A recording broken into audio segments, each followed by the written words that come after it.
The Bible Decode. The Word Unaltered. சத்தியத்தை சரியாக சொல்வோம், சத்தமாக சொல்வோம். கர்த்தருடைய பரிசுத்த நாமத்துக்கு மகிமை உண்டாவதாக. இந்த நாளிலும் கூட நான் உங்களிடத்துல ஒரு புதிய டாபிக்ல பேசலான்னு வாஞ்சிக்கிறேன். அன்பான சகோதர சகோதரிகளே, இன்னைக்கு கிறிஸ்தவ உலகத்துல அடிக்கடி கேட்கப்படுகிற ஒரு கேள்வி என்னன்னா, who is the 12th apostle? யாரு 12வது அப்போஸ்தலன்? மத்தியாவா, பவுலா? Is it's Paul or Matthias? இதுதான் இந்த மாதிரி கேள்வி கேட்கிறாங்க. எனக்கு தெரிஞ்ச ஒரு பிரபல ஒரு டிவி பிரசிங்கர், நல்ல ஒரு பெரிய பிரசிங்கர், நான் கமெண்ட் கொடுக்கிறவர். இந்த ஆக்ட்ஸ் 1ஆம் அதிகாரம் வர அந்த 1ஆம் அதிகாரத்துல அவர் கமெண்ட் நான் கேட்டுட்டு இருக்கேன். அப்போ அவர் சொல்றாரு, அப்போஸ்தலர்கள் ஒரு தப்பு பண்ணிட்டாங்கன்னு சொல்றாரு. அவர் என்ன சொல்றாருன்னா, 1ஆம் அதிகாரத்துல சீடர்கள் அப்போஸ்தலர் அவசரப்பட்டு மத்தியாவை தேர்ந்தெடுத்தார்கள். தேவனுடைய உண்மையான தேர்வு பவுல் அப்போஸ்தலன் தான், மத்தியாஸ் கிடையாது. ஏன்னா ஆக்ட்ஸ் ஆஃப் த அப்போஸ்தலர் புஸ்தகத்துல அதுக்கப்புறம் மத்தியாவை பத்தி எதுவும் மென்ஷன் பண்ணல. அதுக்கப்புறம் பால் தான் ப்ராமினன்ட் ஃபிகரா இருக்காரு. அதனால கடவுளோட செலக்ஷன் 12வது அப்போஸ்தலன் பால் தான் அப்படின்னு சொல்லி அவருடைய கமெண்ட்ரியை கொடுக்கிறார். இது சரியா? அதான் என்னுடைய கேள்வி. உங்கள்கிட்ட நான் அந்த கேள்வி வைக்கிறேன். இப்ப என்னுடைய கேள்வி, நீங்க சிந்திக்கிறதுக்கு ஒரு கேள்வி நான் கொடுக்கிறேன். அவருடைய ஜட்ஜ்மெண்ட் அப்போஸ்தலர் தப்பு பண்ணிட்டாங்க, பரிசுத்த தப்பா எழுதிட்டாருன்னு சொல்றாரு. என்னுடைய கேள்வி, who is the 12th apostle? மத்தியாவா அல்லது பவுலா அல்லது ரெண்டு பேருமா? புரிஞ்சுட்டீங்களா நான் கேட்ட கேள்வி? either is it Paul or Matthias or both? இதுதான் என்னுடைய கேள்வி. ஏன்னா வேதாகமத்துல இருந்து தான் இதை பத்தி நம்ம தெளிவா பேசணும். வேதாகமத்துல இருந்து தான் ஆராயணும் இல்லையா? நம்ம ஒன்னையும் கூட்டக்கூடாது, எதையும் குறைக்க கூடாது. ஆகவே முதலாவது என்னுடைய கேள்வி, இப்ப பாருங்க அதை பத்தி பைபிள் என்ன சொல்லுது, கொஞ்சம் ஆராய்ச்சி செய்வோம். முதலாவது, யூதாஸ் காரியத்தோட பொசிஷன் காலி ஆயிட்டு. என்னாச்சு? அவர் இறந்துட்டார். யூதாஸ் இருந்திருந்தாருன்னா, மனம் திரும்பி இருந்தாருன்னா 12வது அப்போஸ்தலனா இருந்திருப்பார். ஆனா அவர் என்ன பண்ணிட்டாரு? அவர் தற்கொலை பண்ணிக்கிட்டார். அப்ப 1ஆம் அதிகாரத்துல வரும்போது 120 சீசர்கள் மேல் வீட்டுல கூடியிருக்கிறாங்க.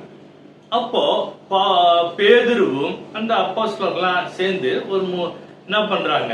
ஒரு முடிவு எடுக்கிறாங்க. 1ஆவது அதிகாரத்துல அந்த 120 பேர்கள் மத்தியில பேதுரு ஒரு டிசிஷன் எடுக்கிறார். ஏன்னா அவரு இயேசு கிறிஸ்துவோட அவர் வீட்டு 40 நாட்கள் அப்போஸ்தலரோட பேசினார் என்று பார்க்கிறோம். தேவன் ராஜ்யத்தை குறித்து அவர் பேசியிருக்காரு, கண்டிப்பா ஏதோ சொல்லியிருப்பாரு.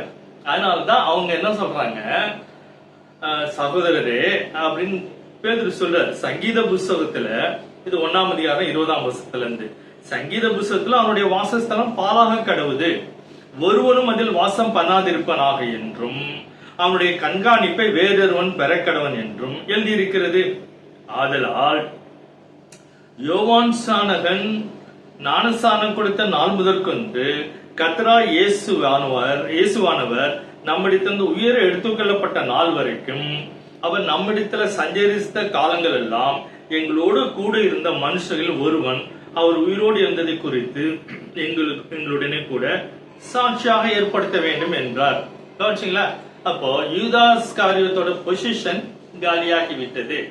அப்ப அந்த இடத்தை வேறொருவன் பெறக்கடவன் அப்படின்னு சொல்றார்.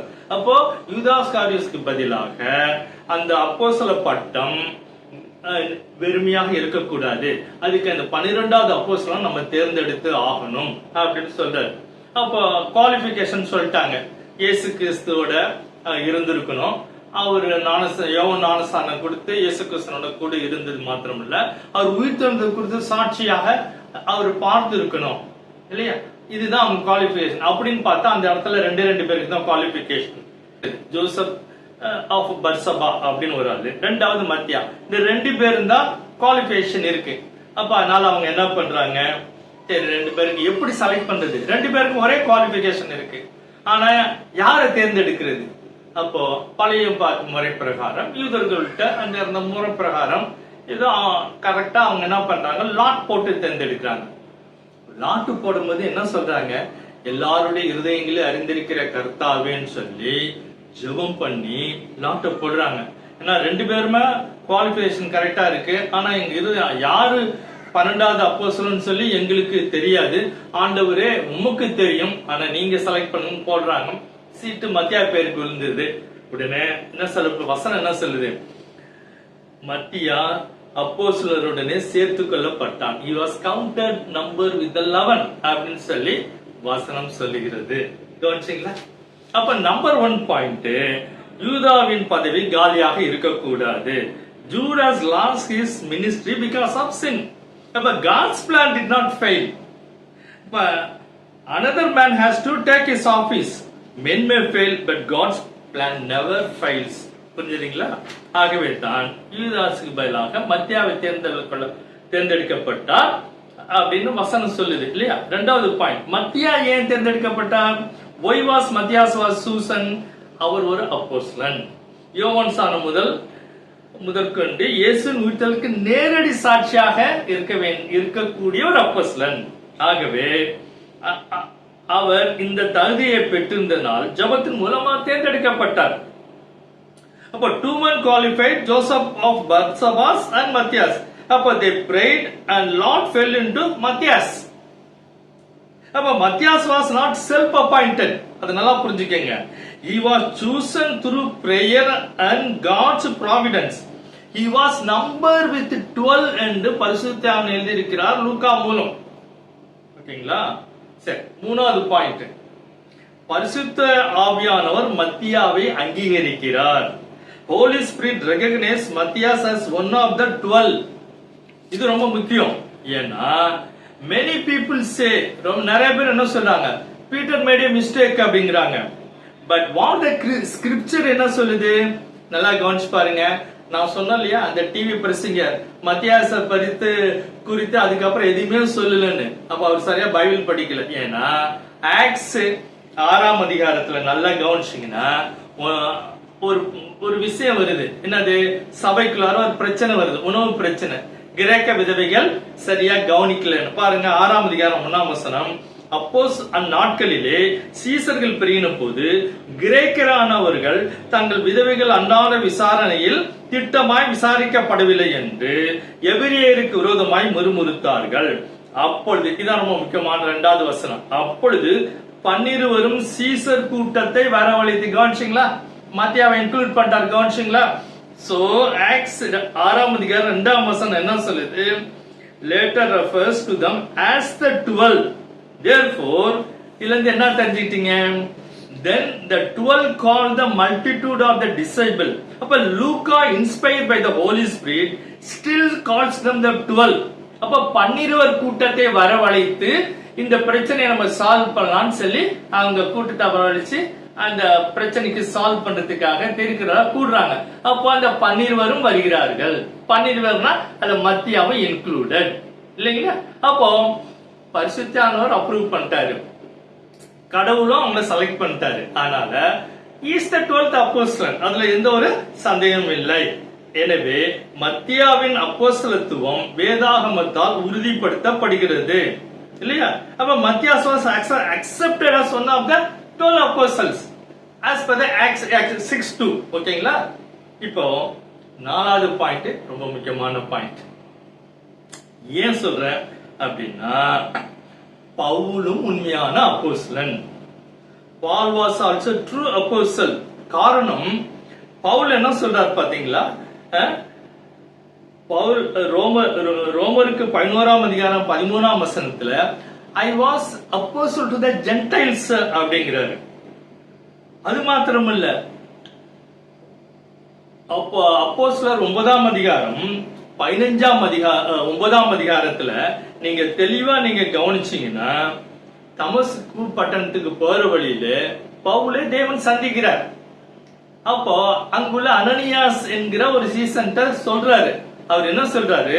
அப்பா நீ போய் அவனுக்கு என்ன பண்ணு, பரிசுத்த ஆவியினால் அவனை நிரப்பப்படணும். அது மாத்திரம் இல்ல, அவன் பார்வை அடையும்படிக்க அவன் மேல எனக்கு கை வைக்கணும் அப்படின்னு சொல்லி அவரை இது பண்ணி அனுப்புறாரு. ஓகேங்களா? அப்போ அனனியாஸுக்கு தேவன் என்ன சொல்றாரு? Paul is as a chosen vessel, அவன் எனக்காக தெரிந்து கொள்ளப்பட்ட பாத்திரம் என்று அவர் சொல்லுகிறார். புரியுதுங்களா? அது மாத்திரம் ரோமர் 1 அதிகாரம், கலாத்தியர் 1 அதிகாரம் 1 அவர் சொல்லுறார், மனுஷராலும் அல்ல இயேசு கிறிஸ்துனாலும் பிதாவினாலும் நான் டைரக்டா தெரிந்து கொள்ளப்பட்ட அப்போஸ்தலன் என்று சொல்கிறார். அப்ப Paul was genuine apostle called directly by God. ஓகேங்களா? அப்ப பவுலும் அவர் தேவனால் தெரிந்து கொள்ளப்பட்ட ட்ரூ அப்போஸ்தலன் தெரிஞ்சு போச்சு. சரி, இப்போ 5வது பாயிண்ட்டுக்கு வர. ஏன்னா இதுதான் ரொம்ப முக்கியமான பாயிண்ட். ஏன்னா Paul himself honors the 12 apostles. எப்படி கேக்குறீங்களா? பாருங்க, அப்போஸ்தலர் அதிகாரம் 13 அதிகாரத்துல நீங்க வரும்போது பிசிதியா எனப்பட்ட அந்திகா பட்டணத்துக்கு பவுல் போகிறாரு. அங்க யூதருடைய ஜெப ஆலயத்துல ஒரு பிரசங்கம் நடத்துறார், விசேஷம் பிரசங்கம் நடத்துறார். அப்ப நடத்தும் போது அவர் சொல்றாரு, அவர் சொல்லிட்டு அந்த பிரசங்கத்தை முழு பிரசங்கத்துல அவர் சொல்றாரு, இயேசு கிறிஸ்து மரித்தார், உயிர்த்தார், தேவன் அவரை உயிரோடு எழுப்பினான்னு சொல்லிட்டு அப்போஸ்தலர் 13 அதிகாரம் 31 ஒரு வார்த்தையை சொல்றாரு. என்ன சொல்றாரு? கலிலியாவில் இருந்து அவரோடு கூட எருசலேமில் போனவர்களுக்கு அவர் அநேக நாட்கள் தரிசனமானார்.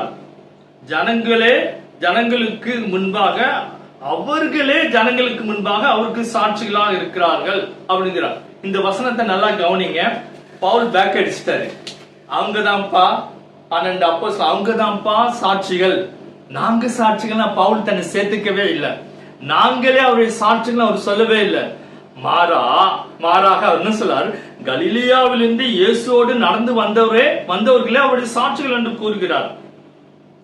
இப்பொழுது அப்போஸ்தலர் 1 அதிகாரத்துல அவங்க சொன்ன மாதிரி கரெக்டா கண்டுபிடிச்சிட்டீங்களா? இயேசுவுடன் கூட இருந்த உயிர்த்தெழுந்தலுக்கு சாட்சியா இருந்தவர் அவருதான், அந்த 12 பேரும் தான். அப்ப அந்த 12 அப்போஸ்தலரின் தனிப்பட்ட இடத்தையும் அதிகாரத்தையும் அவர் மதிக்கிறார். புரிஞ்சுதுங்களா? ஆகவே அப்போ பவுலே பேக் அடிச்சு அவங்கதான் உண்மையான அந்த அப்போஸ்தலர்கள் அப்படின்னு அந்த 12 பேருக்குரிய மரியாதையும் கனத்தையும் ஆனரையும் அவர் கொடுக்கிறார். சரி, அதனாலதான் பவுலுக்கு அந்த தாழ்மை இருக்கு. மை 6th பாயிண்ட், அவர் எவ்வளவு தாழ்மையா இருக்காரு பாருங்க. அந்த 12 அப்போஸ்தலரையும் மதிக்கிறாரு. அட் தி சேம் டைம் அவர் என்ன சொல்றாரு பாருங்களேன். 1 கொரிந்தியர் 15 அதிகாரம் 8 எல்லாருக்கும் பின்பு அகால பிரிவி போன்ற எனக்கும் அவர் தரிசனமானார் சொல்றாரு. அது மாத்திரம் இல்ல, 9 நான் அப்போஸ்தலர்களே சிறியவனா இருக்கிறேன், தேவனுடைய சபையை துன்பப்படுத்தினால் நான் அப்போஸ்தலன் என்று சொல்வதற்கு பாத்திரன் அல்ல என்று அவர் சொல்கிறார். ஓகேங்களா? அதனால இதுல நம்ம மத்தியாசம் அப்போஸ்தலன், பவுலும் அப்போஸ்தலன். இப்ப இன்னொரு பாயிண்ட் உங்களுக்கு ட்விஸ்ட் வைக்கிறேன். என்னன்னா, வெளிப்படுத்தின விசேஷம் 21 அதிகாரம் 14 ஒரு வார்த்தை வருகிறது. என்ன வசனம் அது? 14 பாருங்க. வெளிப்படுத்தின விசேஷம் 21:14 நகரத்தின் மதிலுக்கு 12 அஸ்திபாரங்கள் இருந்தன. அவைகளின் மேல் ஆட்டுக்குட்டியானவருடன் 12 அப்போஸ்தலர் நாமங்கள் எழுதப்பட்டிருந்தன. அப்ப 12 அப்போஸ்தலர் நாமங்கள் எழுதப்பட்டிருக்கின சொல்றது. ஆனா பேரு யாரு அந்த 12 பேரும் சொல்லல. இப்ப நமக்கு ஒரு கேள்வி இல்லையா? இன்னைக்கு என்ன dark? Who is the 12th அப்போஸ்தலன்? மத்தியாவா பவுலா? அப்ப மத்தியாவை சேர்த்தா 12 பேரு. அப்ப இவரு ஸ்பெஷல் அப்போஸ்தலன் to Gentiles. He is also directly called by God, Jesus. அப்போ மொத்தம் 13 பேர் ஆயிருது. இங்க 12 அப்போஸ்தலருடைய பேருக்கு தான் அங்க சொல்லப்பட்டிருக்கிறது. இதை எப்படி நம்ம புரிஞ்சுக்கிறது? அதனாலதான் நிறைய பேரு இதுக்கு அவங்க இஷ்டத்துக்கு தனித்தனியா வியாக்கியானம் கொடுக்கிறாங்க. சரி, இதுக்கு நான் ஒரு சின்ன ஒரு உதாரணம் சொல்றேன். ஆனா இத இட்ஸ் நாட் எ பைபிள், ஒரு டாக்டரினா எடுத்துக்க கூடாது. நம்ம சிந்திக்க வேண்டிய ஒரு டைப்பாலஜி, பைபிள் டைப்பாலஜி. இப்போ ஆதியாகம் 46 அதிகாரத்துல 5-6 வாசிக்கிறேன், கவனிங்க. யாக்கோபு வருகிறார். யோசேப்ட்ட என்ன சொல்றாரு? நான் உன்னிடத்தில் எகிப்துக்கு வரும் முன்னே உனக்கு எகிப்து தேசத்தில் பிறந்த உன் 2 குமாரரும் என்னுடைய குமாரர். ரூபன் சிமியோன் என்பவர்களைப் போல எப்ராயிம் மனாசேயும் என்னுடையவர்கள். இவர்களுக்கு பின் நீ பெறும் பிள்ளைகள் என்னுடையவர்கள். இவர்களுக்கு பின் நீ பெறும் பிள்ளைகள் உன்னுடையவர்கள். அவர்கள் தங்கள் தங்கள் சகோதரருடைய பெயரால் அழைக்கப்பட்டு அவர்களுக்குள்ள சுதந்திரத்தில் பங்கு பெறுவார்கள். கவனிச்சிங்களா? இப்போ யாக்கோபு என்ன சொல்றாரு, யோசப்ட்ட சொல்றாரு, நீ எகிப்துக்கு போயிட்ட, அங்க எகிப்து தேசத்தை பிரஜாதி பண்ண கல்யாணம் பண்ணி உனக்கு 2 குமாரங்க மனாசே எப்ராயிம் பிறந்துட்டான். இப்ப அவனை பார்த்துட்டு சொல்றாரு, அப்பா நீ இப்ப எகிப்து தேசத்துல பெற்ற அந்த 2 குழந்தைங்கள என்னுடைய குழந்தைங்கள்ப்பா, இனிமே பறக்கலாம் ஒண்ணுதான் பாங்கிறாரு. அது மாத்திரம் இல்ல, எப்படி ரூபன் சிமியோன் போல இவங்களும் 12 கோத்திரத்து அட்டவணையில வந்துருவாங்க அப்படின்னு சொல்றாரு. அப்போ நல்லா கவனிச்சுக்கங்க, இது ஒரு டைப்பாலஜி. இது எதுக்காக சொல்றேன்னா, இதை புரிஞ்சுக்கணும்னா 1 நாளாகமும் 5ஆம் அதிகாரம் 1ஆம் வசனத்துக்கு வரணும். 1 Chronicles 5th chapter 1st verse பாருங்க. ரூபன் இஸ்ரவேலுக்கு முதற் பிறந்த சேஷ்ட புத்திரன், ஆனாலும் அவன் தன் தகப்பனுடைய மஞ்சத்தை தீட்டுப்படுத்தினபடியினால் கோத்திரத்து அட்டவணையிலே அவன் முதற் பிறந்தவனாக எண்ணப்படாமல் அவனுடைய சேஷ்ட புத்திரம் சுதந்திரம் இஸ்ரவேலின் குமாரனாகிய யோசேப்பின் குமாரன் கொடுக்கப்பட்டது. கவனிச்சிங்களா? ரூபன் பாவம் செஞ்சிட்டான், தாப்பன மஞ்சள் தீட்டுப்படுத்தினால his possessions was given to Joseph. ஆனா ஜோசப்னு பேர் வராது. ஜோசப்போட 2 பிள்ளைங்க பேர்கள் மனாசே எப்ராயிம் 2 பேரும் என்னுடைய பிள்ளைகளா மாறிடுவாங்க, கோத்திர அட்டையில வந்துருவாங்க. அப்ப சேஷ்டபுத்திர பாகம் யோசப்புக்கு வருது. ஆனா யோசப்புக்கு இல்ல, யோசப்புடைய பிள்ளைங்க 2 பேருக்கு வருகிறது. இப்ப நல்லா கவனிச்சுக்கங்க, யோசப்புக்கு பதிலாக 2 பேரை ஆட் பண்றாரு. அப்ப மொத்தம் 12 கோத்திரம். அப்ப யோசப்புக்கு பதிலாக 2 பேரை ஆட் பண்ணா 13 ஆயிருது இல்லையா? 13 வந்துடுது. ஆனா தேவன் என்ன பண்றாரு, 12 கோத்திர அட்டவைகளை கொடுக்கிறார். 12 பேர் தான். ஆனா லேவி கோத்திரத்தை என்ன பண்றாரு, தன்னுடைய சுதந்திரமா ஸ்பெஷலா தெரிஞ்சுக்கிட்டார். அவங்களை ஆசாரிய பட்டம் கொடுத்துட்டாரு. அப்போ 13 கோத்திரமா இருந்தாலும் அவர் 12 கோத்திரத்தை தான் அட்டவணை கொடுக்கிறாரு, லேவி கோத்திரத்தை ஸ்பெஷல் ஆக்கிட்டாரு. ஓகேங்களா? அதே போல இன்னைக்கு நான் என்ன சொல்ல வருகிறேன் என்றால், இங்க யூதாஸ் பாவம் செஞ்சுட்டான். பாவம் செய்தனால அவனோட பொசிஷனை 2 பேருக்கு கொடுத்துட்டாரு. யாருக்கு? மத்தியாஸ் கொடுத்துட்டாரு. 12 அப்போஸ்தலர் சேர்த்துக்கொள்ளப்பட்டான். 13 ஸ்பெஷல் ஆயிட்டு அப்போஸ்தல் டு ஜென்டைல்ஸா மாத்திட்டான். 13 பேர். ஆனா 12 பேரும் மெயின்டைன் பண்றாரு. அதே சமயத்துல அவரையும் பவுலையும் என்ன பண்றாரு, ஸ்பெஷலா அப்போஸ்தலராக ஜென்டைல்ஸ்க்கு அப்போஸ்தலராக பிரஜாபதி தெரிந்து கொண்டார். அப்போ வெளிப்படுத்தின விசேஷத்துல 12 அப்போஸ்தலர் நாம எழுதப்படுனா தேவன் எழுதுவார், கரெக்டா எழுதுவார். அவருக்கு தெரியும் எப்படி எங்க 12 கோத்திரத்தை மெயின்டைன் பண்ண மாதிரி இங்க 12 அப்போஸ்தலர் மெயின்டைன் பண்றார். இப்ப இன்க்ளூடிங் பாலையும் சேர்த்து எழுதுவார். எப்படி எழுதுவார் நமக்கு தெரியாது. இது ஒரு டைப்பாலஜி, இட்ஸ் நாட் எ டாக்டரின். புரியுங்களா? இது ஒரு அழகான வேதாகம் மாதிரி, ஆனால் வெளிப்படையான கோட்பாடு அல்ல. சரி, இதுல இருந்து நம்ம தெரிஞ்சுக்கொள்ள பாடம் என்ன அப்படின்னு பாத்தீங்கன்னா, கடவுள் நமக்கு ஒரு பாடம் கொடுக்கிறார். என்ன பாடம்னா, இது வேதாகமத்தில் வெளிப்படையா கற்பிக்கப்படும் உபதேசம் அல்ல, சிந்திக்கத்தக்க ஒரு வேதாகம் மாதிரி மட்டுமே. புரிஞ்சுங்களா? நான் சொன்ன கேள்வி புரிஞ்சா? Who is the total person? மத்தியாவா பவுலா? 2 பேருமா? 2 பேரும் தான் இல்லையா? அதுதான் நான் சொல்ல வரேன். புரிஞ்சுங்களா? ஏன்னா 12 நாமங்கள் எழுதப்பட்டிருக்கு. அது எப்படி எழுதும் கடவுளுக்கு தெரியும் இல்லையா? எப்படி 12 கோத்திரம் 13 பேரு கோத்திரத்தை இஸ்ரேல் கோத்திரத்தை 12 பேரையும் மெயின்டைன் பண்றாரு, 13 கோத்திரத்தையும் உள்ளடக்கி வச்சிருக்கிறார். அதே போல இப்ப இந்த பிரசங்கத்தோட முக்கியமான பாடம் என்ன? நாம் யார் பெரியவர் என்று விவாதிப்பதற்காக இந்த ஆராய்ச்சி அல்ல, மாறாக மத்தியா மூலம் தேவன் நமக்கு என்ன சொல்றாரு, புகழ் இல்லாமல் அமைதியாக உண்மையாய் சேவை செய்பவர்களை தேவன் மறப்பதில்லை. சரி, பவுல் மூலம் தேவன் நமக்கு என்ன சொல்ற பாடம்? தேவனுடைய கிருபை ஒரு சபையை துன்புறுத்தியவனையும் உலக மிஷனரியாக மாற்ற முடியும். அது தேவனுடைய கிருபை என்று பவுலுடைய வாழ்க்கையின் மூலம் நமக்கு சொல்லிக் கொடுத்தார். ஓகேங்களா? சரி, இப்ப ஃபைனலா நான் உங்களுக்கு சொல்ல வேண்டியது, வேதாகமம் தெளிவாக சொல்லுகிறது, மத்தியா 12 ஒருவராக எண்ணப்பட்டார். He was selected among the 12, as numbered among the 12. Pavul இயேசு கிறிஸ்துவினால் நேரடியாக அழைக்கப்பட்ட உண்மையான அப்போஸ்தலன். Paul also selected directly by Jesus as a true apostle. இப்ப வெளிப்பட்ட விசேஷம் 21:14 ஆட்டுக்குட்டியானவர்கள் 12 அப்போஸ்தலர்கள் என்று கூறுகிறது. ஆனால் அந்த பெயர்களை குறிப்பிடவில்லை. எனவே வேதாகம் சொல்லுவதை உறுதியாக பிடிப்போம். வேதாகம் மௌனமாக இருக்கும் இடத்தில் நாம் புதிய கோட்பாடுகளை உருவாக்காமல் தாழ்மையுடன் தேவனுடைய வார்த்தையை மதிப்போம். இப்போ மத்திய 12 எண்ணப்பட்டான்னு சொல்லியாச்சு. பைபிள் பர்சனா எழுதி வச்சுட்டாரு. பவுல் இயேசுவால் நேரடியாக அழைக்கப்பட்ட உண்மையான அப்போஸ்தலன் நமக்கு தெரியும். அப்போ பவுலே 12 தனித்துவமான இடத்தை அங்கீகரிக்கிறார், ஹானர் பண்றார், மதிக்கிறார். எனவே வேதாகம் சொல்வதை உறுதியாக பிடிப்போம். வேதாகம் மௌனமா இருக்கும் இடத்தில் தாழ்மையோடு மௌனமாக இருப்போம்.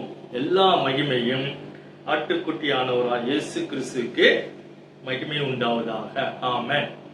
அடுத்த என்னுடைய வீடியோ இன்னும் ஒரு வித்தியாசமான டாபிக்ல வரப்போறேன். அது என்ன டாபிக்னா, எங்க 2 பேரும் கூடி இருக்கிறீர்களோ அவர் மத்தியில இயேசு இருக்கிறார்.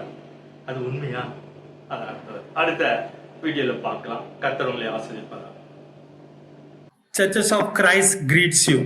திருவனந்தபுரம் கிறிஸ்துவ சபையார் உங்களை வாழ்த்துகிறார்கள். If you are in Trivandrum on Sunday, please come and worship with us at YMCA statue, Trivandrum. Timing 10 a.m. to 12 a.m. Please have a wonderful worship and beautiful fellowship. All are welcome. யாவருக்கும் சுவாகதம். God bless you.